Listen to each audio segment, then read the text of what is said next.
Hello everybody, good morning, happy Easter Sunday sa lahat. Today is Sunday and syempre maaga tayong gumising para tayo ay maghanda na sa ating pananambahan.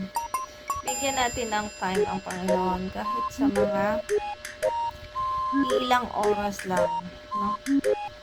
So, napakadami na naman ng time na para sa atin. Kaya, bigyan natin kahit konting panahon ang ating Panginoon. So, ayan, happy Easter Sunday po. Salamat po sa lahat ng sumusuporta sa Team Kalinga. Patuloy lang po natin suportahan ang Team Kalinga. And huwag niyo kalimutan mag-like, share, comment, and subscribe sa video na to.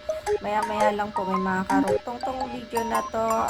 Tayo ay mag-prepare na. So, see you later! So, ayan guys. Tayo po ay prepared na and tayo ay aalis na. Happy Easter ulit guys!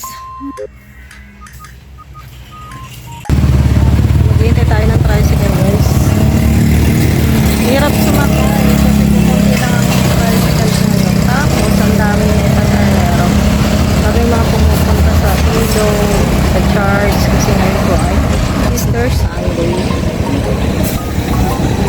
Hindi kasabay din ako dito. Ayan, kasabay kong naghihintay. Kanina pa rin siya nakatayo. Pero wala pa talagang tricycle na dumadaan. Ayun, pagkatapos ng mahabang paghihintay ng tricycle, sa wakas may dumaan din pong tricycle at nakasakay na rin kami yung kasama ko dun kanina na naghihintay. Ayan, ito na po ako sa tricycle. Papunta na sa church. Ayan. Maga nga akong nag-prepare pero ang tagal ko namang nakasakay so medyo malilate pa rin ako. Sigurado nagsisimula na yung Sunday school. Pero at least hindi pa naman yung late na ako. Yan, dito na po tayo sa church. At